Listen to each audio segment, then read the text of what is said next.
Good evening and welcome to another episode of What's Your Story? Tonight we are sitting down with one of our current board members, Vicky Lamarre. So besides being a board member here at Graves Library, you do so much more around the town. Well, so we're going to hear about that tonight and where you grew up. Great. So you want to start with that? Thanks for having me. Yes, I grew up in a tiny town, Bronxville, New York. It's about 1 square mile. Mm-hmm. It's pretty much out of a fairy tale book. And I grew up there my whole life until I got married, basically, and moved to Greenwich, Connecticut, where I had 4 amazing daughters and raised them all. 4 girls. And Mark has 2 girls, so now we have 6 girls. Oh, wow. Yes, and they're all grown up and wonderful, but yes, we have 6 daughters. Yeah. So you've always had some kind of a tie, though, to Kennebunkport. Mm-hmm. So was somebody in your family? Yeah, we grew up coming to Kennebunkport. I first came here as a newborn baby with my mom and dad. Oh, okay. And my grandparents came to Kennebunkport.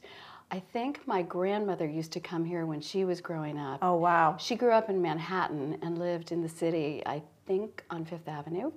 And they used to come up by train back in the old days. And I think before there was a train, I think she came up maybe on stagecoach, who knows. But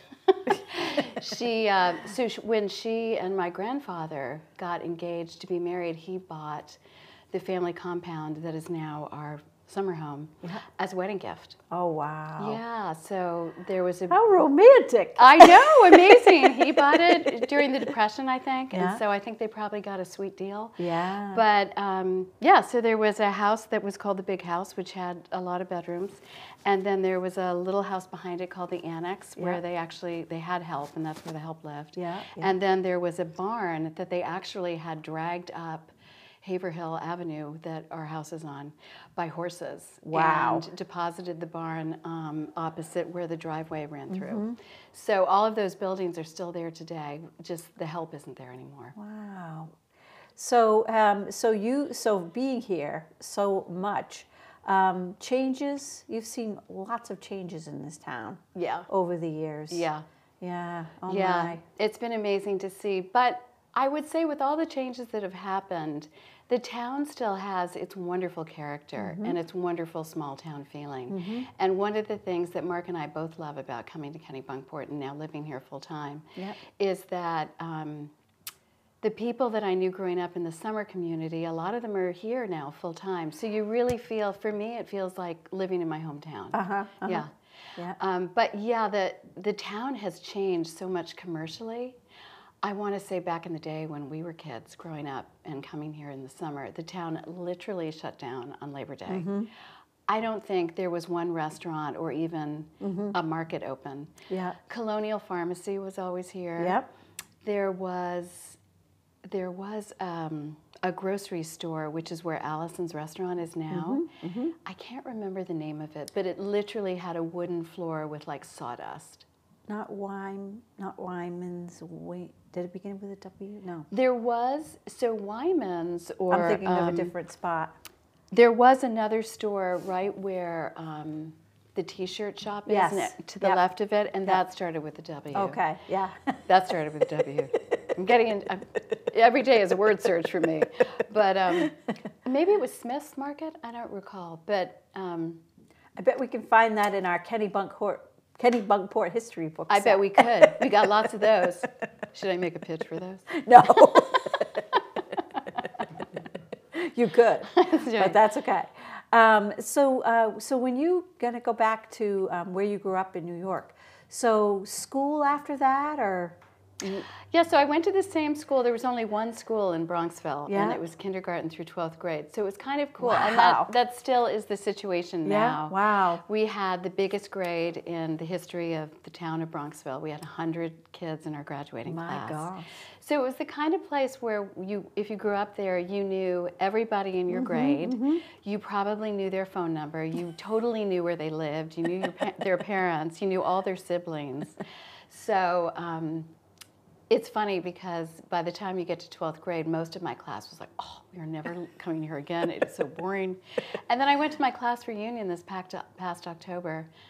I don't even want to say what number it was. And I want to tell you about 60% of my graduating class now lives in Bronxville. Oh, isn't that funny? Yeah. Isn't that funny? Wow. So what was it like to have 4 girls in your household? I know from personal experience because we did the same. Oh, are you one of 4? I'm one of 4. But that's, my mom never slept. So you Oh, probably that's never funny. slept. I think I slept probably too well. Although, well, I slept very well when they were babies because they were all really good sleepers when they were babies. And then when they were teenagers, yeah, I slept with one eye open. Yeah. I remember one of my daughters, whose name won't be mentioned Okay. on this broadcast. One of my daughters, I woke up once and she was way down in the back. We had a big backyard that kind of had a rolling grade to it. Yeah. And we had a pool. And apparently she was having a pool party around 2 in the morning. Oh. So I was calling her on her cell phone. She wasn't picking up. So I texted her and I said, if you don't pick up your phone in 5 minutes, I'm coming down there in my nightgown. And they all left. But overall, it was really fun, really fun. In fact, my oldest daughter, Haley, just had a baby in November. She's going to be here next week, so I'm going to bring her to Story Hour. Oh, very good. And so now, is that your first grandchild? Yeah. It's a That's little so girl exciting. named Reese, and she's darling and adorable. And Haley was so funny because I wanted to throw her a baby shower this summer, and she said, I just want to have a book baby shower. Because all my girls are readers. I used to be an English teacher. We all love to read. We all love to talk about books. Yeah. And so when they set up the nursery, I think I sent you a picture of this.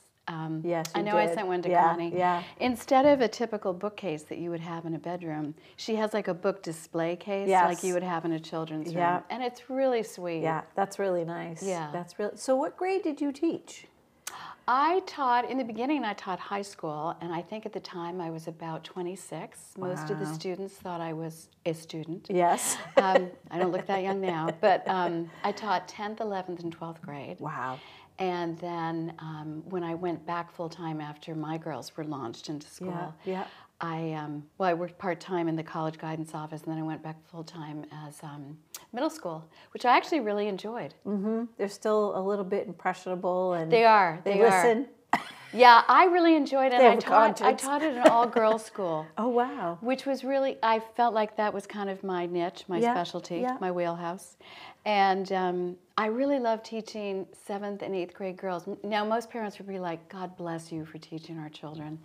But they're really cute at that age, and their critical thinking skills are really starting to develop. So they really want to participate in conversations and class discussions, and they're really open to doing new and different things. Yeah, they're cute. Yeah.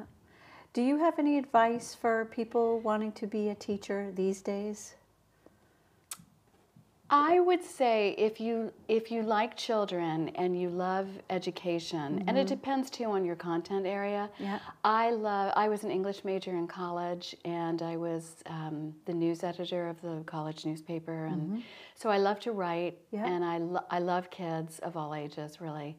And I loved the content that I was studying to become a teacher in the English literature. Yeah. I think literature is such a great vehicle for talking about anything, but most especially values. But it can take you anywhere in the world. It can take you into any emotion, any family. It's just so broad-reaching, and there are just so many things to touch on in any kind of book. Yeah. So I just thought that was a great vehicle for getting to know kids, and for kids getting to know themselves and what was important to them. Yeah. Do you write now? I don't write now.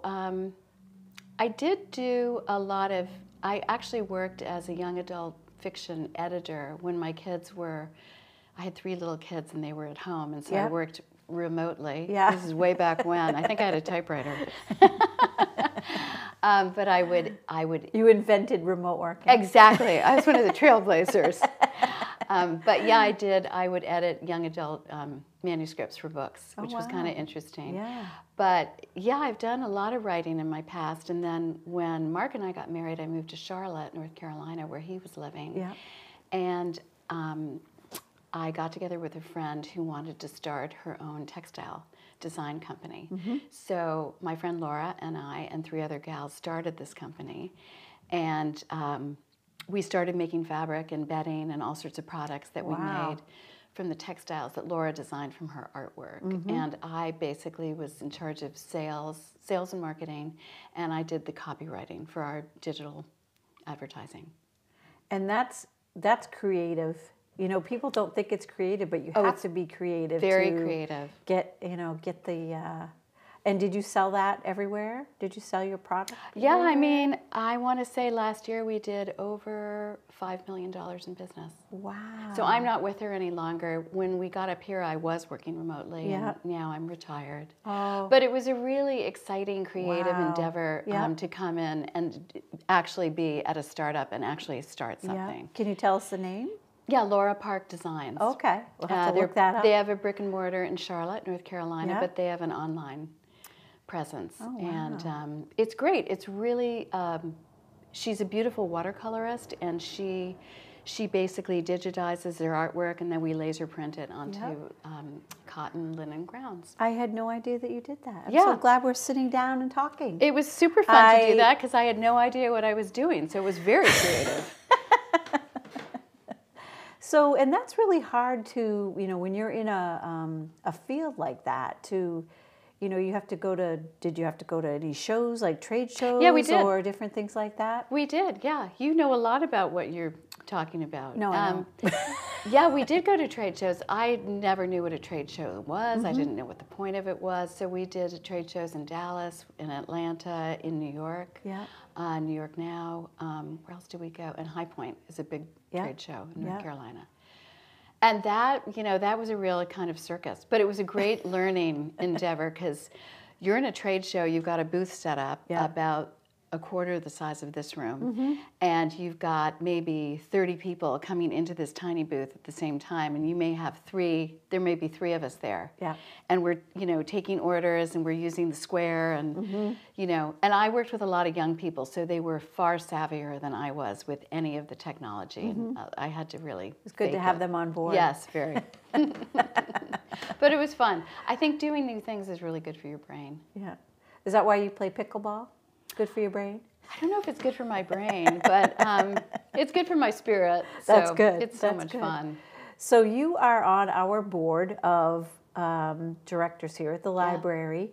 Are you involved in any other organizations here in town? Not right now. Mark and I are members of the River Club, and I was the social director there with another friend of mine for 3 summers. And that was a big commitment and a big job, but a lot of fun. I really enjoyed doing that. Yeah. And for being on our board, so you're on our fundraising committee, and you joined the board a couple of years ago? I want to say this is my third year. So sort of during the pandemic, which was not easy. No, it wasn't. Because we had our meetings on Zoom, and it was really hard to get to know folks. It was. That way, and get, you know, we got things done, but it was always, you know, sort of at the mercy of when can you meet online. Right. You know. Right. And So- that's really true. It gave me such sensitivity into what the school children were going through. Yes. Because doing a meeting on Zoom, while it's convenient, and at the time it was super efficient given COVID, you really are missing this whole element of the personal dynamic. Yeah. And also the way Zoom works, if somebody's speaking in their little square, it's kind of like Hollywood squares. And if somebody's speaking in their square and you have a question or you want to jump in, your square lights up, but then you find you're talking over them, which you don't want to do. Right. So it's kind of awkward. It is awkward. Yeah. And just hitting the button that raises the hand, you know, like it's not, you know, you just. I don't think I ever found that button. I think I just interrupted people. Sorry. I would just raise my hand. Yeah. Yeah, but I've seen on some of those, but it's Yeah. very, very difficult. So I appreciate you sticking with us No, through that. it's really been amazing. I was saying to my husband, Mark, the difference between being part of a group and starting out on Zoom and not really having a context for the players, and now being on the board and meeting in person, it's so much more fun. Yeah. It's so much more exciting. I mean, I get so excited by all the regular people on the board and the newcomers, Yep. and I get very excited talking about marketing pitches or fundraising pitches, Yeah. and it's a much more collaborative, creative, you know, there's an energy that happens when people are all in the room together. That's right. That's not there on Zoom. No, it isn't. It's just Yeah. like, ugh. Yeah, yeah. Are there things that you would like to see us doing in these next few years while you're on the board? Honestly, I think we're doing a lot, and I think that's because of you. Wow. We are. You're amazing. It's all of us, but Yeah, but you're the leader, and you're the gal behind the curtain. Wow. I mean, we are doing a lot. I'm really excited if we're going to be able to get this new project underway and expand and kind of reconfigure within internally Yeah. the layout of the library. I think that would really bring us into a whole new frontier. And I think keeping the same, the feel, but just having more access, having Yes. easier access to come and go from the building as well. Yeah. Yeah. Yeah. So we've got a couple of big fundraisers coming up, and I know that you're very active in getting things ready for that. So it's a working board. Would you agree, Mike Kelly, our producer, was a former board member, and He's still here now. and he's working. still here. Yes, That's right. And it's not a board that just kind of sits around and has a meeting once a month. It's a very active group of people that care about the library. And I appreciate that. So the boards I've been on in the past have been very active boards. I mean, everyone has homework and gets an assignment, and I think you do a great job of playing to people's strengths and finding out where they want to be involved. I think Connie, yes, our fearless director, such a great leader. Yeah, we have our fearless leader. Yeah, and so I think the synergy on our board is really positive and cohesive. Yeah, I would agree with that. So you are now retired, as you said a few minutes ago. What are you doing in retirement? You're traveling here and there, visiting a grandbaby. Yeah, we do a lot of traveling in the winter. I'm thinking next year we won't be doing that as much, or we'll take fewer trips, but maybe be gone longer. But yeah, so I play a lot of sports. I love tennis, I love golf, I love paddle tennis, I love pickleball. That's good for you. I play mahjong usually once a week with a group of gals. Nice. I love to walk. Yeah. I go to a lot of exercise classes at Quest. Yeah. And I read a lot. Yeah. I'm a big reader. Yeah. So I'm in a book group here that a friend and I started. Nice. Yeah. How many people in the group? I want to say 8. Okay, that's a nice number. It is a nice number. Yeah. Sometimes it can get too big and then nobody gets to say anything. Yeah, So. It's interesting. I've been in 4 different book groups. This is my 4th, and there's always a dynamic in every book group, just as there is in every classroom.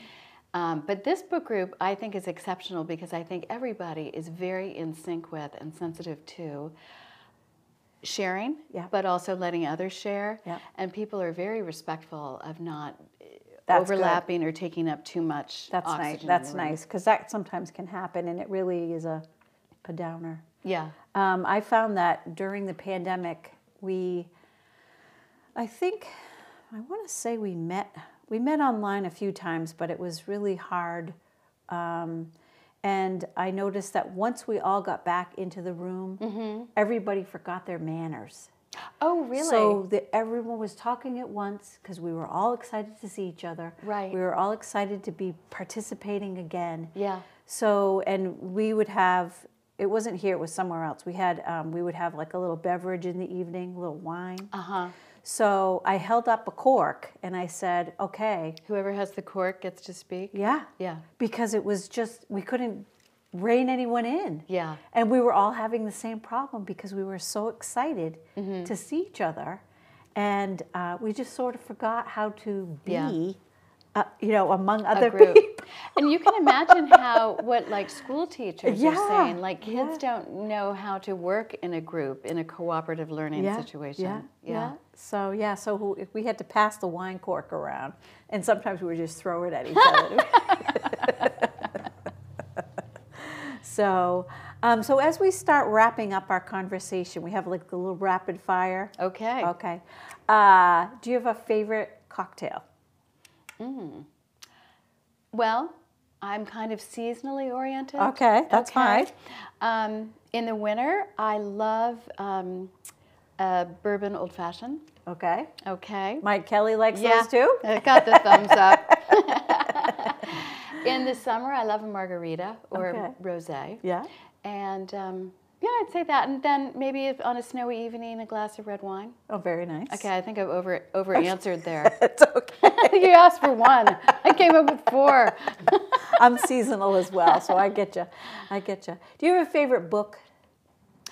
My favorite book this year that I read was The Covenant of Water. Okay. By Abraham, I want to say Verghese? Verghese with a V. Yeah. And Did you read that? Not yet. No. Oh, it's amazing. No. It is transportive. You'll end up I'm the spending slowest months reader on the planet, and so it's going to a take me. tome. It's going to take me a while. Yeah. Truth be told, is I listened to it, but it's read by the author who has a beautiful Indian accent. So it's. I was sad when it ended because I wanted to hear him. Oh yeah. But I loved that. Favorite movie? Well, I just saw, probably my favorite movie of all time is The Sound of Music or Titanic. Okay. But this year I would say my favorite movie was Maestro. Oh, yes, that was really good. I didn't even know who that was. No. I said to my husband, amazing. I was watching it and I said, oh my gosh, I have to find out who this actor is because he is so unknown, but he's so good. It was Bradley Cooper. Which is he did a great job. Yeah, he was amazing. And his whole life, like I had no idea there was that part of his life. Leonard Bernstein. As far as being I'd never heard any of that background of his personal. Yeah. But the conductor, the coming up, just coming up with so much creativity. And we used to go in Bronxville. We were lucky because we were just a half an hour from the city. A wonderful resource for education. And we used to go to those concerts for young people that he did in Lincoln Center. Wow. Yeah, it was really amazing. That's great. What a wonderful opportunity. I know. Yeah. Did you take the train in? Were you allowed to just go? When we did class trips, we always took buses. But yeah, my parents let me take the train in with my friends when I was 15. Yeah. Oh. I'm not sure I would let my kids take it. But it's probably a different world then. Probably not that pool partier. Yeah. Definitely not those kids. Are you an ice cream eater? Do you have a favorite flavor? I'm not as much of an ice cream eater as other people in my family whose names won't be revealed.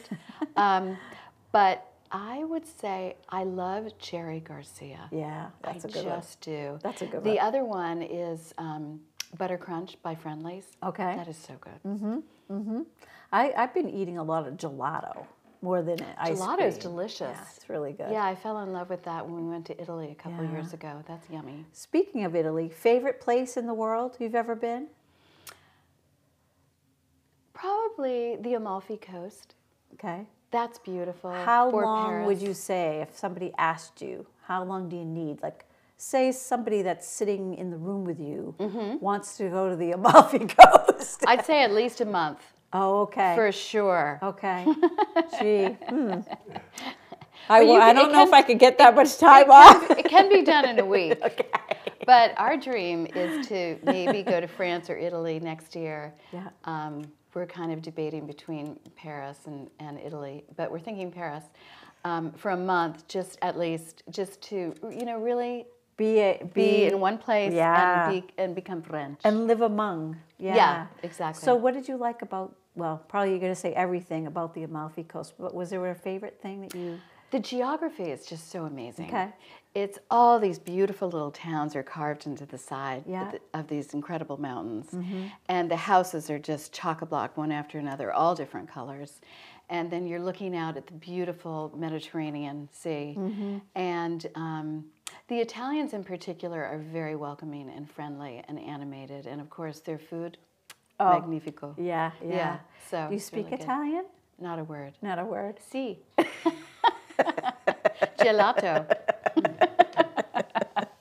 Mark and I speak a little French, so. So, but and that's okay. I mean, you can get by. Totally, Everybody, yeah, totally, yeah, yeah. yeah. Wow.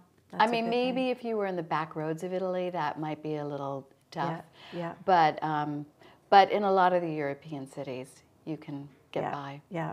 They're very accommodating to us. I know, we're very lucky. I think as know. Americans, we don't really We're fully very appreciate spoiled. how accommodating others are to us and not vice versa. Yeah, this is true. This is true.